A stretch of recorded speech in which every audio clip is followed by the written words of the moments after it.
Rev up your engine! Now, people are always asking me about Scions. Are they good cars or bad cars? Well, I'm going to give you the whole rundown on Scions now. This is a 2011 Scion TC. Now, it's been through the washing machine. The man who owns it drives like a maniac, gets road rage all the time. And the only one problem it had was the engine blew up. But you can't blame the car. He got road rage in it, going 80 miles an hour, and he inadvertently downshifted into first gear. Of course, the engine blew up. They can't rev that high. So we had to put a used engine in, but it runs great now. Now, they don't make Scions anymore. A lot of people say, oh, you don't make a car anymore, it's a bad car, don't buy it. Completely wrong in the case of Scion. Toyota just decided, for some bizarre reason, that young people don't like Toyota, so we'll make their own brand and call them Scion. Now, I understood why they made Lexus, because most people are like, oh, who's going to pay $50,000, $60,000 for a Toyota, so we'll make fancy ones and call them Lexus. That I understand. But why would you want to low brand a Toyota to sell it to young people and call it Scion? It just didn't make any sense to me. But they did, and Toyota marketed the heck out of them years ago. You could see music stores, there'd be a bunch of young people there, and they have music blaring, giving them free Scion test rides and stuff. They marketed the heck out of them. And they are actually pretty good cars. Take the Scion TC, for example. It originally was a $19,000 car. It's got a nice 6-speed transmission, a zippy 4-cylinder Toyota engine. For that price, you were really getting your money's worth. And at that price, you were even getting these 18-inch wheels with the fancy alloy wheels on them. These things were a real bargain. Check under the hood. Metal. This isn't a plastic hulk like the new ones. For your money, you actually got a metal engine set up. It's all metal, it's not plastic junk. Now you can see, this does have junkyard writing because this is a used engine. As I said, you can't blame the car, that was the driver. Road rage to go 80 miles an hour and downshift into first gear. You can do that in just about any car and it's gonna blow the engine up. Didn't hurt the transmission though, it still works perfectly fine. And of course, this is a sport version. A lot of people bought those boxy Scions if they didn't mind a boxy vehicle. They were quick little vehicles too. I still don't understand why Toyota gave them a different name. I mean, didn't sell them as Toyotas, because that's what they're doing now. They no longer make Scions, but they make the same cars. They just call them Toyotas instead. So even though they don't make them anymore, it's no problem getting parts for these things. They're all Toyota parts. They're not all that expensive. These are fun cars to drive around in. Why, oh why, they decided to make a different brand name for them and then cut it out is beyond me. But obviously it has to do with sales. 2006 was the high point of Scions. They sold over 173,000 in the United States. But 2016, they only sold 12,000. The numbers just weren't there, so they decided to ditch the whole Scion experiment. So these Scions are part of a relatively rare phenomenon. A solid, well-built vehicle that failed. People didn't buy enough of them. Now, some of it just has to do with it's a two-door sedan. Two-door sedans in the United States are becoming less and less popular. Everyone wants an SUV with 4 doors and lots of space. That's one reason they went out. And this particular one is a 6-speed standard transmission. 93% of Americans don't even drive standards anymore. So there's a market that they're not selling to. As you can see inside, they're pretty snazzy. Got some nice chrome, black, nice instrument panel. Even got the face mask here. It's got the dual sunroof set up on it. And when we check the back, as you can see, it's a 2-door, but there's a reasonable amount of room in the back. It's not bad at all. And we go to the back, you can see it's got a pretty serious trunk. It's a hatch. The seats can move down. You can get a lot of room in these things. Once you empty all that stuff out and put them down, you can carry plywood, whatever you want. They're very utilitarian for a hatchback. Now this particular one's got 180 horsepower and hooked up to a 6-speed standard. It's really quick. If you were insane enough, they offered a TRD supercharger kit that would bump it all close to 300 horsepower. If you wanted to soup them up, you could soup them up. But they're plenty fast the way they are. They're not slow cars. They handle quite well. As I say, my customer that owns this gets road rage. He's a little too wild, you know. He also has a Harley Davidson he drives, so he's a little bit on the wild side. But this thing, amazingly enough, has held up. He had a Honda before he had this, and the Honda didn't hold up as well as this. The transmission was going on the Honda because it couldn't take his driving. This transmission has no problems at all, even though he drives like a maniac. As you can see, it's a very quiet car just sitting here, and we'll see how it takes off.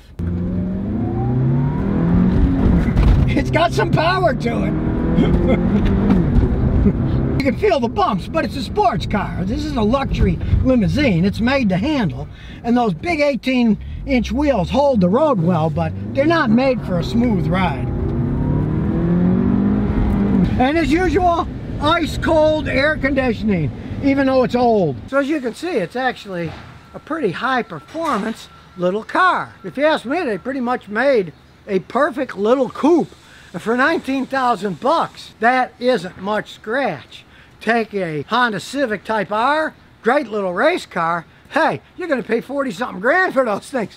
Not $19,000 when they were brand new. And even though this thing's 10 years old, it's still real stylish. It's not something that goes out of style. It's a nice looking car. It's very aerodynamic. They're actually very handy cars. But with everybody having this big excitement for SUVs these days, a lot of sedans and coupes, they're just not making anymore. Honda just said that they're not going to be making their Civic sedan anymore. They look at what they're selling, make what they sell. The ones that don't sell well, they just drop them. Toyota just decided to drop the entire line of Scion. They still make the same basic vehicles, they just give them a different name. Toyota had such a good reputation. I can understand American car manufacturers like Dodge. They don't make Dodge Rams anymore. They make Rams. They have their own name. They want to distance themselves from Fiat Chrysler as much as possible. Why would you want to distance yourself from Toyota when you're selling quality cars?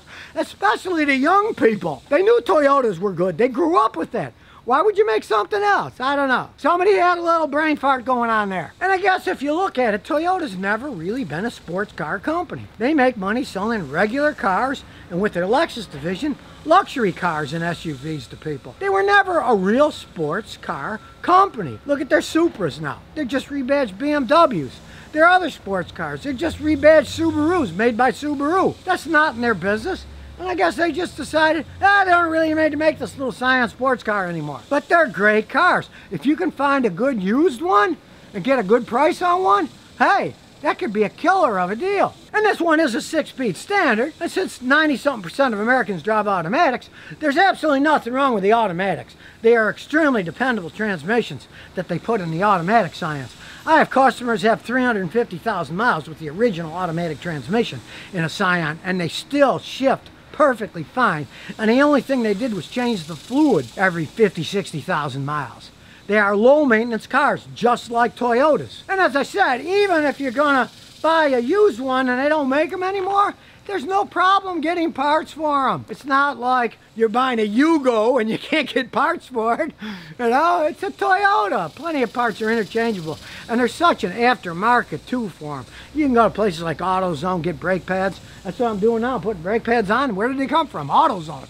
You know, I mean, you can get parts cheaply enough for these that work perfectly fine. Don't worry about unavailability of parts or Scions, because they're still readily available. So now you know the truth about Scions. You can't buy a new one because they don't make them anymore. But if you're looking at a good used one, it could be a fantastic deal, because if they can go 300,000-400,000 miles, maybe you can get one with 120,000 miles for a couple of grand or something. Hey, that would be a fantastic deal. That'd be as good as my wife's $3,000 Lexus that I bought. Don't be fooled by they don't make them anymore.